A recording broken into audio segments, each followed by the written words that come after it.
बहुत बहुत स्वागत कहानी कुर्सी की देख रहे हैं आप। मैं हूं सौरभ, स्टूडियो में हर्षवर्धन त्रिपाठी जी, विजय त्रिवेदी जी, समीर चौगांवकर जी और राहुल महाजन जी हैं। ठीक 2 मिनट के बाद पार्लियामेंट की कार्रवाई शुरू होगी। देखिए कि जो एंटी पेपर लीक बिल है इस पर चर्चा हो पाती है, आज की नहीं हो पाती है। अभी तक आज सुबह 11 बजे जब कार्रवाई शुरू हुई थी तो फिर हंगामा हुआ था। वही मांग कि गृहमंत्री आए, गृहमंत्री बयान दें, बच्चों पे लाठीचार्ज और उन पर बल प्रयोग हुआ है, उस मांग को लेकर के फिर 2 बजे तक के लिए स्थगित कर दी गई थी। 1 मिनट का वक्त जो है अब केवल बाकी है। अखिलेश यादव जी का अभी एक ताजा रिएक्शन आ रहा है, जल्दी से सुन लेते हैं, फिर इतने में पार्लियामेंट शुरू हो जाएगी। देखिए, जब से भारतीय जनता पार्टी की सरकार बनी है, शिक्षा, परीक्षा और यूनिवर्सिटीज उसको ध्वस्त करने का और एक रंग में सब कुछ बनाने का प्रयास चलता रहा और लगातार गुस्सा भर रहा था युवा नौजवानों में। नीट के बाद न केवल बच्चे थे साथ, बल्कि बच्चों के परिवारों का भी सहयोग मिला। इसी वजह से ये आंदोलन इतना बड़ा हो गया और अंततः जो दुनिया की सबसे बड़ी पार्टी है, विश्व की सबसे बड़ी पार्टी को झुकना पड़ा। केवल व्यक्ति के चले जाने से नहीं होता है, विचार बदले और जो बनाया हुआ तंत्र वो जब बदलेगा तब जाकर के बच्चों को न्याय मिलेगा। होम मिनिस्टर की सर, होम मिनिस्टर से यूपी तो और आगे है पेपर लीक में। यूपी में तो 20 से ज्यादा परीक्षाएं लीक हुई हैं और सबसे ज्यादा छात्र नौजवान यूपी से भी निकल करके आया था। पेपर लीक के अलावा अयोध्या भी समाजवादी पार्टी का विषय है। हालांकि अब प्रभु भगवान श्री राम जी के सामने से ही चोरी हो गई। उनको जो दान मिला, चंदा मिला या चढ़ावा आया, वो तक में हेरा फेरी होगी। सोचिए आप। तो जब तक बदलाव नहीं आएगा, बड़ा बदलाव, तब तक ये चीजें रुकेंगी नहीं। सदन में और देखिए, ये सरकार इसलिए झुक गई क्योंकि उनके सांसद भी ये महसूस करने लगे थे कि कहीं सरकार हिलने न लगे, क्योंकि सांसद हिलते तो सरकार हिलती। तो उनको भी अपना खतरा था, क्योंकि अगर हम 20 लाख बच्चों का भविष्य का सोचें, 20 हो गई है। स्पीकर आ गए हैं ओम बिरला। देखते हैं ऑपोजिशन बेंचेस पर अभी तो बैठे हुए दिख रहे हैं लोग, अच्छी बात है। एकदम वेल में कोई इस वक्त नहीं दिखाई दे रहा है। सुनते हैं। Now government is saying this important bill, piece of legislation has brought to address the concern of the students of this country and youth of this country. Such an important bill, Honorable Prime Minister is not there, Home Minister is not there. राज्य मंत्री बैठे हैं यहाँ पे। आपका विषय तो हाँ बताओ, आप विषय क्या आपका? Sir, before starting the bill, सदन we need a clarification from the government. पटल पर रखे जाने वाले सदन पर पटल पर रखे जाने वाले पत्र, आइटम नंबर 2 श्री जितिन प्रसाद।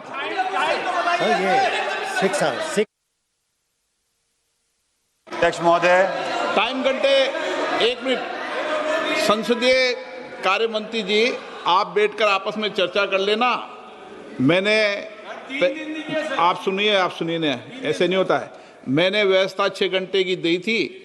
दोनों दल और सब दल मिलकर अभी शुरू होने के 1 घंटे बाद आपस में चर्चा करके और मुझे बता देना। मैंने व्यवस्था पहले 6 घंटे की दी थी, पर संसदीय कार्य मंत्री आप बैठकर चर्चा कर लेना।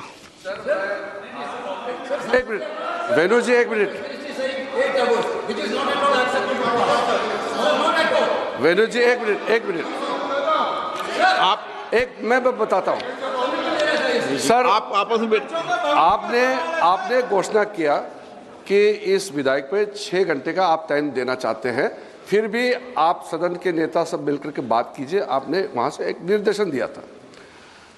फिर मैंने सब पार्टी के नेताओं से बातचीत किया। आज कांग्रेस के चीफ विप और समाजवादी के हमारे चीफ विप और डीएमके के, उसके बाद में एसपी शरद पवार जी का एनसीपी पार्टी, सबसे हमने बात किया। तो सबने कहा कि ठीक है, 6 घंटे को हम 2 घंटे बढ़ा करके 8 घंटे हम चर्चा करेंगे। ये एग्रीमेंट हुआ, सब थे हम लोग।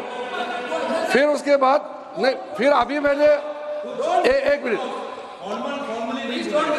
फिर 1 मिनट आप मणिकम टेकर को बुला लीजिए, आपका चीफ विप है। गृह संसदीय कार्य मंत्री झूठ नहीं बोलते हैं। यहाँ मणिकम टेगोर था, उनसे बात करके आए थे। और मैं बुलाओ मणिकम टेगोर को। हाँ, मेरे को आपने कहा, मुझे आपने कहा, मैंने आपको कहा, मैंने संसदीय कार्य मंत्री का नहीं, ठीक है, मैं सदन में कहता हूं वेणुगोपाल जी, अगर आप 2 घंटा एक्स्ट्रा चाहिए, सरकार कोई आपत्ति नहीं रखता है, एक बार मिलकर के तय कर लेंगे। अभी स्पीकर साहब ने कह दिया, हम और 1 घंटा बढ़ाने में हमारे कोई आपत्ति नहीं है सरकार। आप कितने आप बता दें कितने घंटे की बात करना चाहते हैं? नहीं, इसलिए मैंने क्रमवार बोला। पहले आपने 6 घंटे बोला, फिर बाद में 8 घंटे बोला।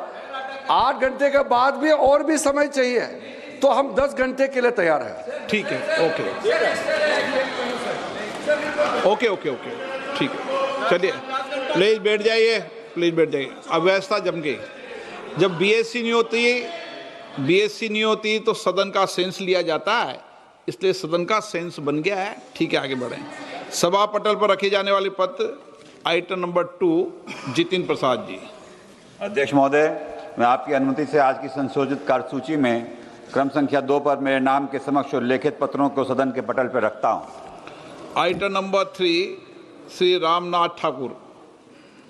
मैं अध्यक्ष महोदय, मैं आपकी अनुमति से आज की पुनरीक्षित कार्यसूची में क्रम संख्या 3 पर अपने नाम के समक्ष दर्ज पत्र सभा पटल पर रखता हूं। Item number 4, Shri Nityanand Rai. अर्जुन मेघवाल जी।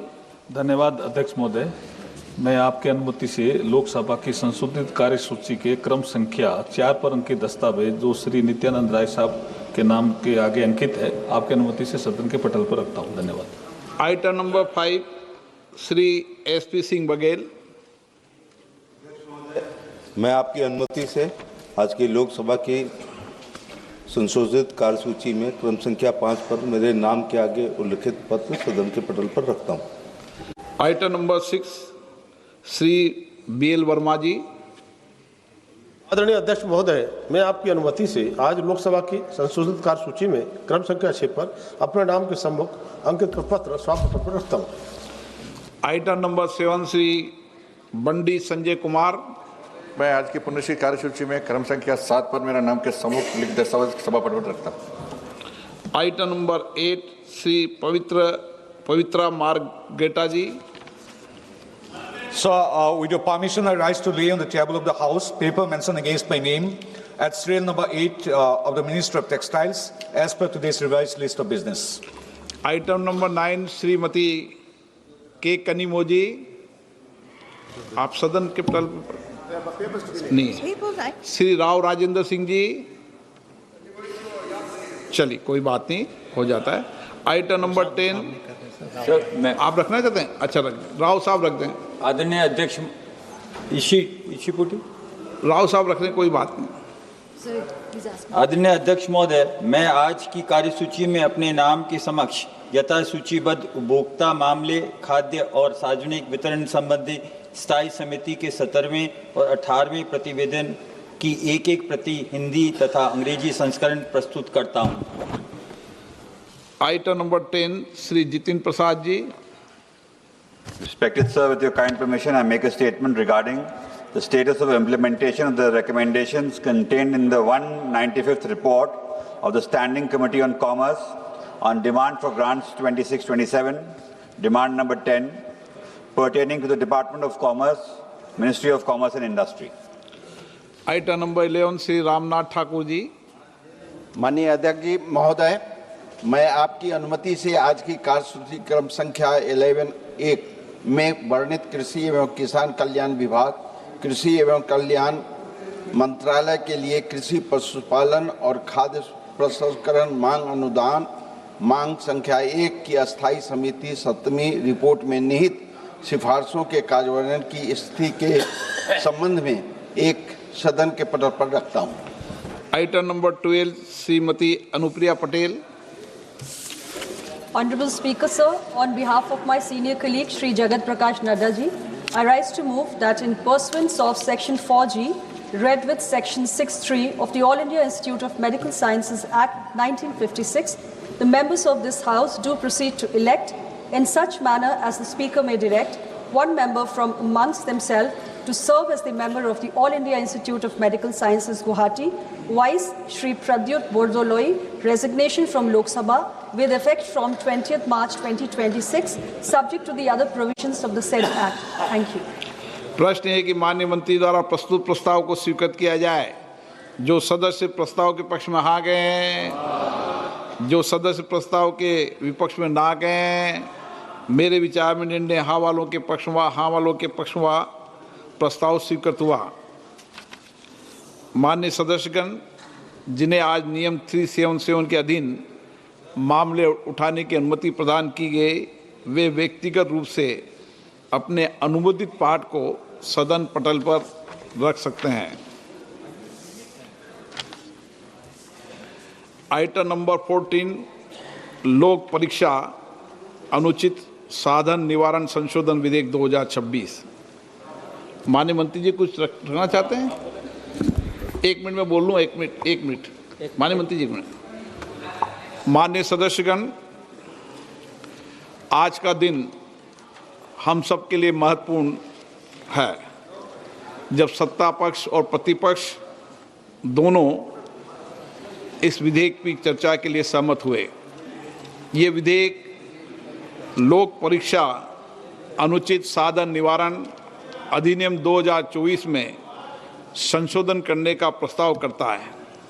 इसका उद्देश्य लोक परीक्षाओं की निष्पक्षता, पारदर्शिता तथा विश्वसनीयता की ओर अधिक सुदृढ़ बनाना है तथा प्रश्न पत्र लीक, संगठित परीक्षा अपराधों एवं अनुचित साधनों पर प्रभावी अंकुश लगाने के लिए विधि व्यवस्था को और सशक्त बनाना है। परीक्षा प्रणाली की विश्वसनीयता और पारदर्शिता राष्ट्र हित का महत्वपूर्ण विषय है। इस विषय पर व्यापक चर्चा, गंभीर विचार विमर्श इस सदन में होना आवश्यक है।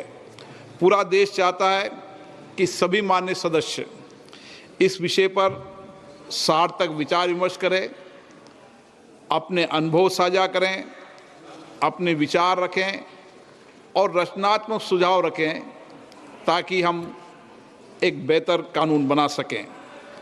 कानून जितना बेहतर होगा, मेरा मानना है, परीक्षा प्रणाली के अंदर विश्वसनीयता और प्रामाणिकता भी हम सुनिश्चित कर पाएंगे।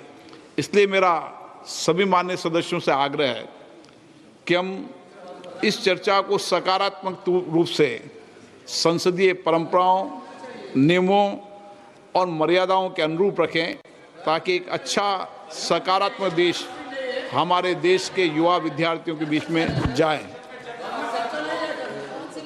माननीय मंत्री महोदय,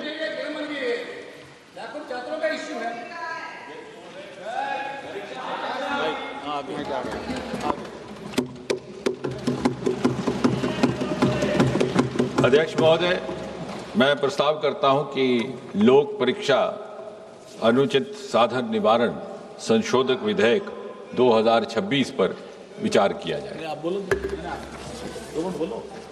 speaker sir, this bill which was introduced yesterday is in fact an amendment to the earlier bill, Public Examinations Prevention of Unfair Means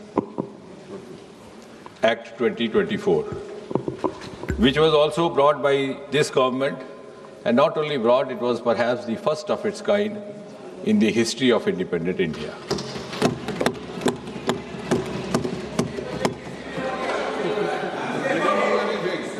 The earlier bill and the amendment today are, in a way, a reaffirmation of this government's deep commitment to safeguard the welfare of the students and the youth of this country. And at the same time, it is also a reiteration of Prime Minister Modi ji's resolve not to allow anyone to compromise with the future of the children of Mother India. And therefore, this bill can be described in a way as a milestone legislation in the history of Indian Parliament. अब ये जो examinations को लेकर के तरह तरह की वारदातें होती रही या पेपर लीक भी होता रहा, ये केवल किसी एक प्रदेश या एक प्रांत तक सीमित नहीं रहा। ऐसा पहले भी होता था। अलग अलग पार्टियों की सरकारें रही, अलग अलग प्रदेश रहे। सूची लंबी है, लेकिन केवल याददाश्त ताज़ा करवाने के लिए कुछ एक ऐसे वारदात जो बहुत ज़्यादा समाचार सुर्खियों में रहे। 2019 में रेलवे रिक्रूटमेंट बोर्ड का एग्जामिनेशन, वो भी इन्हीं कारणों से, लेकिन शायद उस समय उस तरह की कार्रवाई नहीं की गई जिस तरह की अब प्रस्तावित की जा रही है। 2011 में all India engineering entrance examination 2009 में हो गया। 2012 में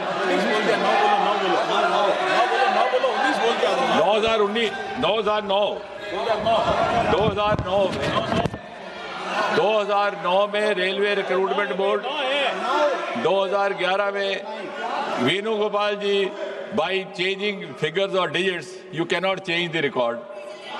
So it is on record 2009 Railway Recruitment Board. 2011, I'll go on and on. The list is very long then.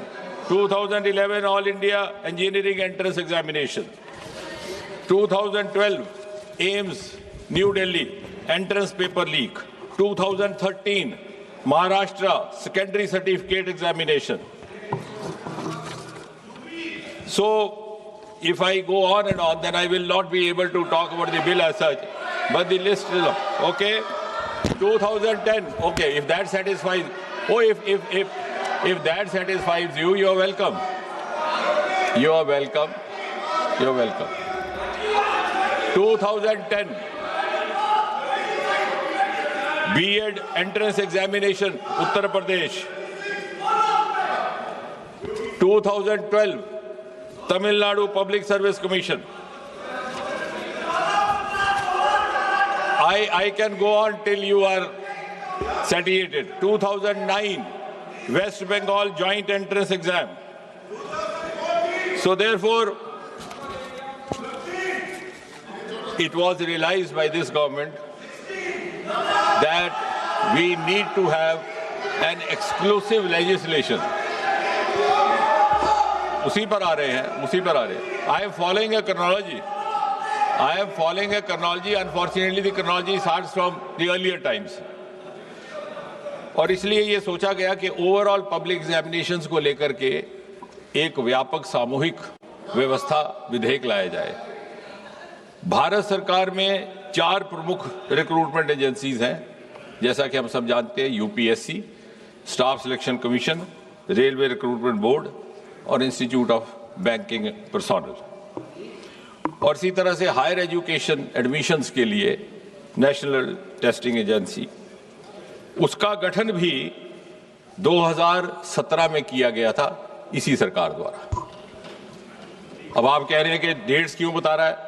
वो इसलिए कि 2092 में 1992 first time there was a recommendation made to the government of India, then headed by the Congress party, that there should be a common testing national agency.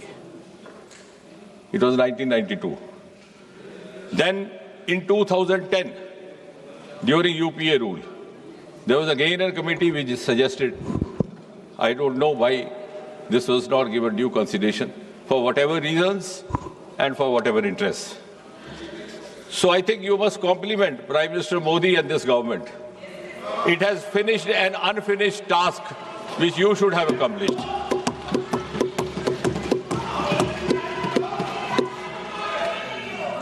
और इसलिए for the first time in 2024 this bill was brought in.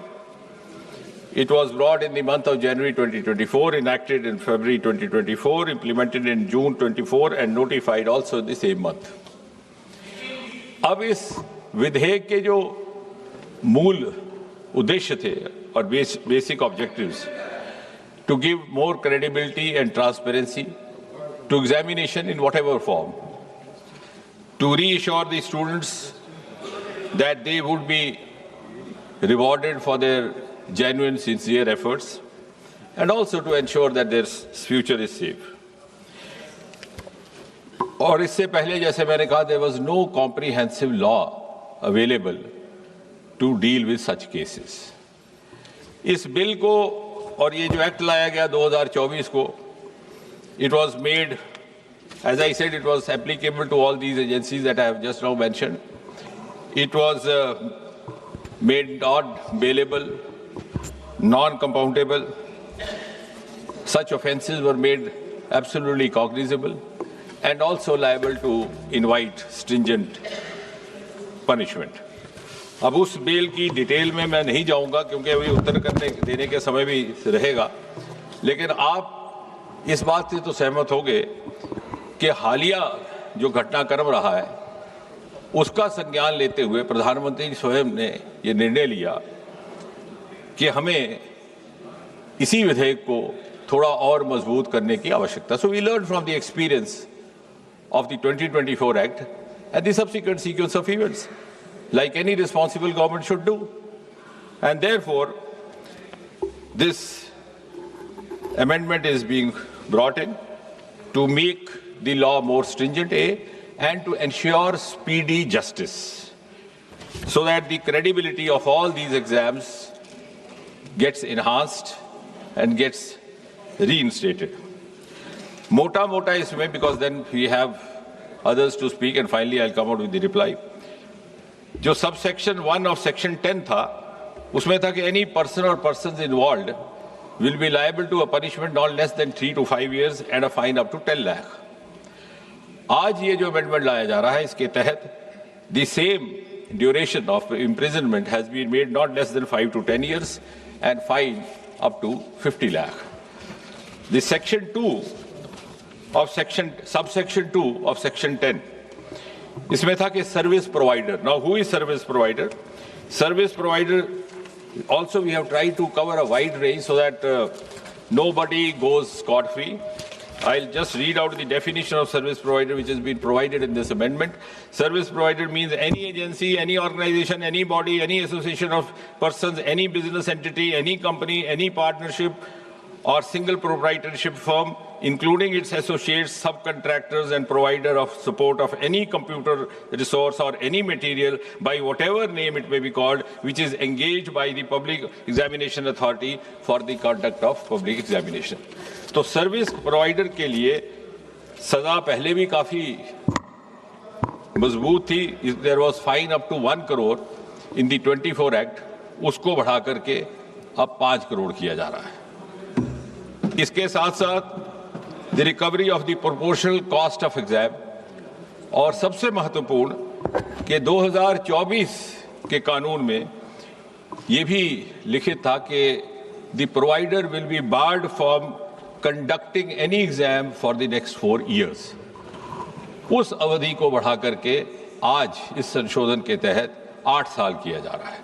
So any service provider found guilty of indulging in any kind of misappropriation or malpractice which has resulted in such consequences will be debarred from conducting an exam for the next or the subsequent 8 years. इसी तरह subsection 3 of section 10, director और senior management जो उसके in charge होंगे, even they will not be spared. कई बार ऐसा हो जाता है कानून में कि जो इमीडिएट हैंडलर है उसको पनिशमेंट हो जाती है. So this act seeks to include all involved directly, indirectly, one way or the other, so that it sets a deterrent example also for others. So senior direct management persons or director के लिए the imprisonment was 3 to 10 years in the earlier act. We are increasing it to 5 to 10 years, and the fine was up to 1 crore. It has been increased to 5 crore. And finally, the organized crime committers where there is a mafia gang found, there is a nexus found, as we have experienced. I am not accusing any government, not finding fault. As I said right in the beginning, it is a malaise.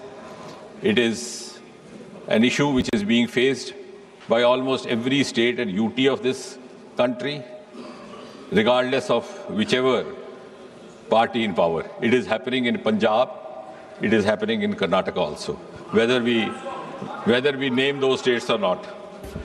So organized crime, that is examination authority or service provider institution, whatever, in that case the imprisonment earlier was 5 to 10 years. It's been increased to 7 to 10 years. And the fine was earlier up to 1 crore. It is now proposed to be increased to 10 crore. और सबसे महत्वपूर्ण बात जिसका प्रधानमंत्री जी ने video के माध्यम से जिक्र भी किया, to ensure speedy justice, we will have special fast-track courts established only for the cases dealing with unfair means in examinations.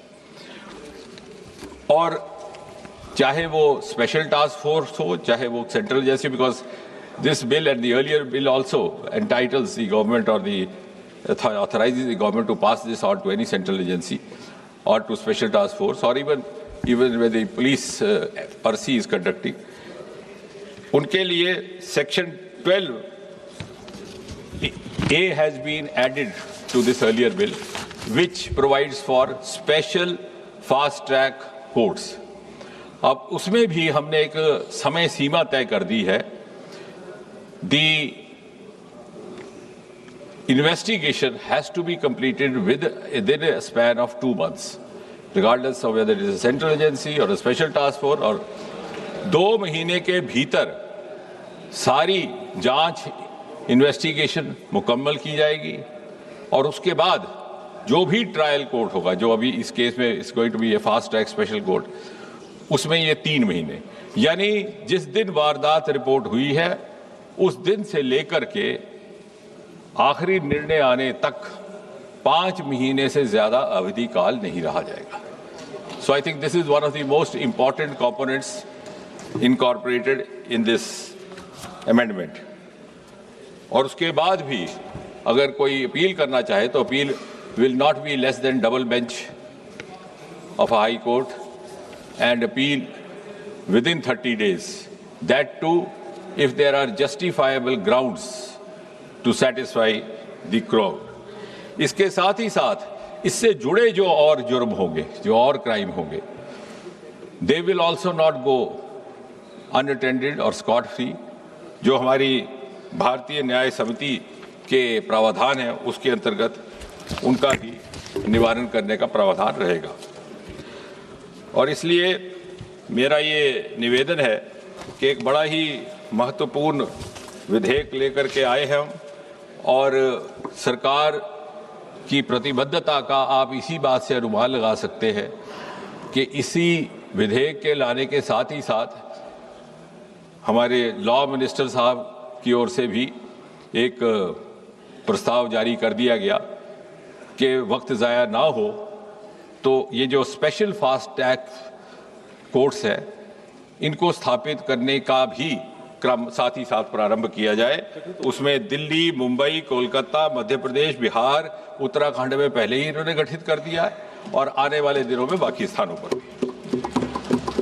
इसके साथ ही साथ अभी कल ही प्रधानमंत्री जी ने एक महत्वपूर्ण घोषणा करते हुए एक टास्क फोर्स का भी ऐलान किया है to recommend reforms to make the exams systems leak proof. उसमें कुछ एक बड़े वरिष्ठ लोग सम्मिलित किए गए हैं who belong to the world of academics, world of technology and who are known to have expertise and experience in these domains. Mister Nandan Nilekani, co-founder Infosys, Mr. S. Somnath, ISRO Chief, Tapan Dekka, ex-DIB, Mr. V. Kamakoti, Director IIT Madras, Chennai, और इसी तरह से हमारे 2 और member भी उसमें शामिल हैं, एक फॉर्मर सेक्रेटरी एजुकेशन और एक टेक्नोलॉजी एक्सपर्ट.